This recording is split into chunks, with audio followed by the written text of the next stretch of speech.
おはようございます。ケンです。本日もテスラに関する最新ニュースをお届けしていきます。ぜひ最後までご覧ください。先日テスラの内部で大きな人事の動きがありました。北米とヨーロッパの販売部門、そして製造部門を長年にわたって統括してきたオミード・アフシャーさんが退社することが明らかになりました。これだけでも大きなニュースなんですけれども、さらに驚きだったのがその後任です。なんとイーロン・マスクさん自身が北米とヨーロッパの販売責任を直轄することになったんです。では、なぜこの人事が注目されているのでしょうか。まず、通常販売責任者といえば、各地域での販売戦略を立てたり、販売台数を増やすための施策を練ったりする、いわば現場を仕切るプロです。そこにイーロン・マスクさん本人が乗り出してきたということは、それだけ販売の現場に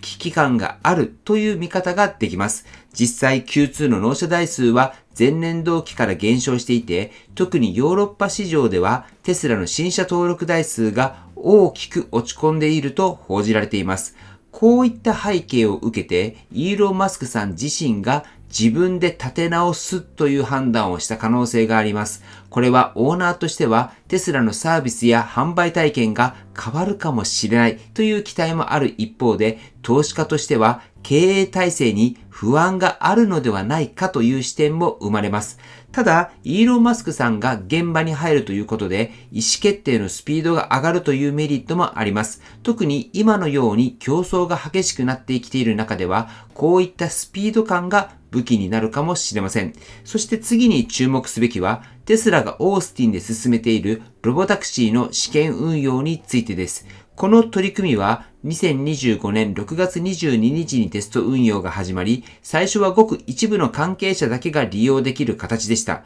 しかしその後テスラはこのロボタクシーの利用を地元オースティン在住の一般ユーザーに拡大しています。実際にテスラ公式のロボタクシーページでは利用希望者向けのフォームが公開されていて、これに応募すれば将来的に招待を受けられる可能性があるという仕組みです。注目すべきは、これは単なる市場ではないということになります。テスラはこの運用を通じて実際の交通環境下での大量走行データを収集し、FSD、つまり完全自動運転の精度をさらに高めようとしているんです。このロボタクシーにはまだ完全に無人というわけではなく、セーフティーモニターが助手席に同乗していて、必要に応じて介入できるようになっています。これは自動運転技術の現時点での限界を示すものであり、安全性を担保するための重要な措置です。ただ、イーロン・マスクさんはこの監視体制について1から2ヶ月以内にはセーフティーモニターの数を段階的に減らしていく方針だと語っていて、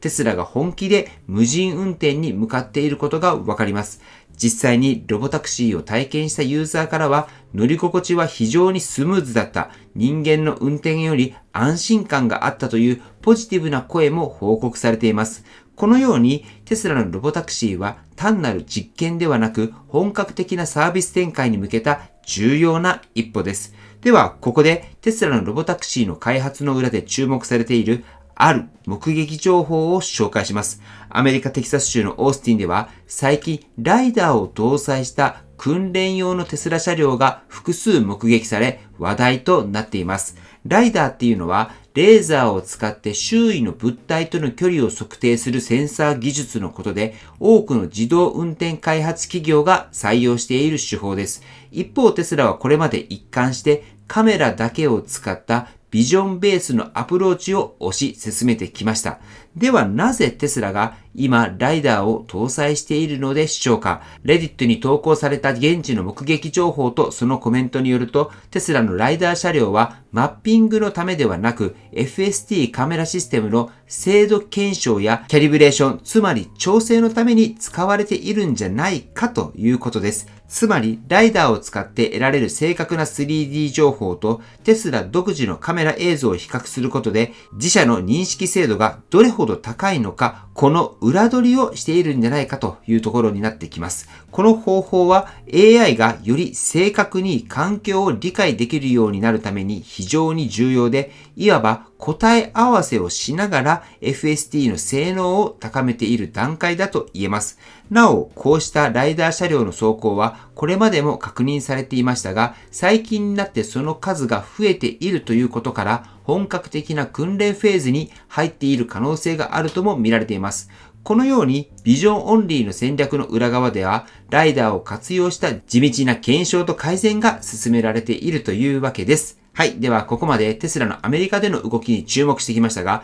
次はヨーロッパ市場で起きている変化を見ていきましょう。クリーンテクニカの最新レポートによると、2025年5月、ヨーロッパにおけるテスラの EV 販売は非常に厳しい状況に直面しています。中でも目立っているのが、モデル3の販売台数の大幅減少です。記事ではモデル3が前年同月比で 50% 以上落ち込んでいると報告されています。一方でテスラのモデル Y は1万台以上販売しており、依然として人気はあるものの、それでも市場全体の流れを見ると、テスラの存在感はやや弱まってきている印象です。では、誰がそのシェアを奪っているのでしょうか。今、ヨーロッパで急成長しているのが、ボルクスワーゲングループとシュコダです。特にシュコダの新型 EV である L-Rock は5月だけで9400台以上を販売。シュコダ全体の BEV 販売台数は約1万5000台となり、テスラを上回る勢いを見せています。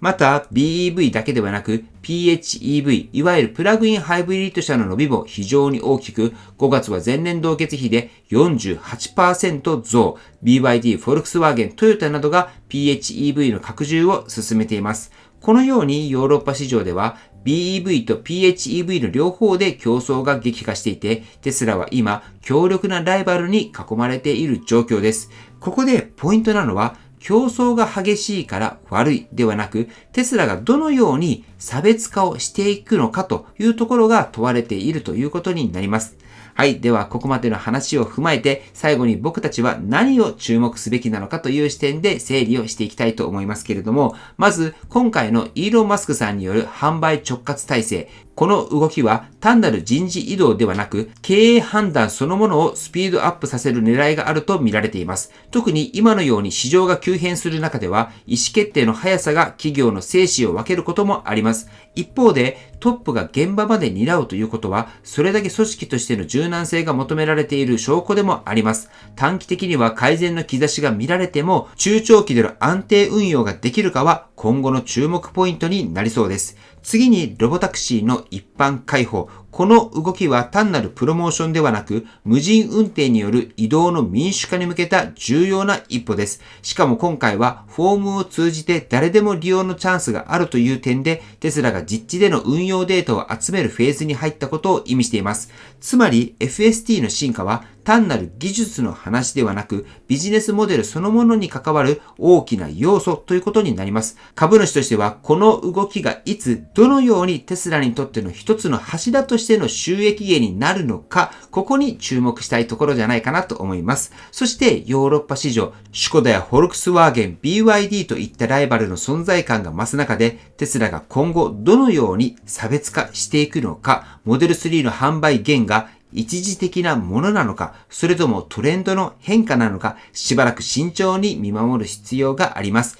経営のトップダウン、技術の進化、そして市場競争、この3つが同時に動いている今のテスラはある意味で転換期にあるんじゃないかなと思います。テスラオーナーとしてはサービスの変化や技術の進化にどう向き合うのか、投資家としてはどこに成長の軸が移るのか、それぞれの立場でしっかりと見ていくっていうことが今後の判断材料になるんじゃないかなと思います。はい。では最後にテスラの株価をチェックしておきましょう。本日は昨日とあまり変わらずで、現在315ドルとなっております。はい。では本日の内容は以上です。今回の動画が参考になったと思われたら、高評価をよろしくお願いします。僕の YouTube は毎日発信しています。僕の YouTube をご覧になってもらえば、テスラの情報はほとんど網羅すると思いますので、チャンネル登録がまだな方は、チャンネル登録をお願いします。では今日もご視聴していただきありがとうございます。テスラのある生活を楽しんでいきましょう。ではまた。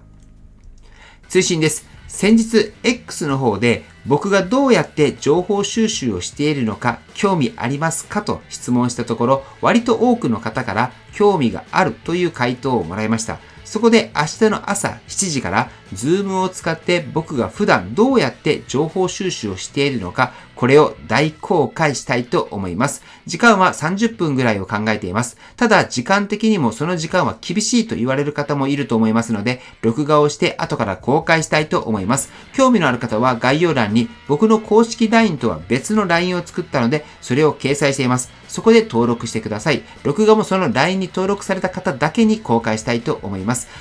自分でこういって告知をしておきながら、こういったことを言うのも変かもしれませんが、全然ね、大したことはないと思います。そんな簡単にやってるんだって感じると思います。なので時間も30分ぐらいですし、無料で公開します。ほんとね、興味がある方だけでいいです。全然僕としては、普段 AI を使っている人からしたら当たり前すぎるだろうという感じの内容なので、絶対に見てほしいというのは全く持ってないです。むしろ明日のズームが0人でも僕は別に構わないなという程度です。なので本当に興味のある方だけ参加されてください。概要欄に一応公式 LINE 登録しておきますので、その LINE の方に Zoom のリンクを送ります。明日の朝7時から行いますので、ほんと興味のある方だけ来られてみてください。はい。では本日も最後までご視聴していただきありがとうございます。素敵な一日をお過ごしください。ではまた。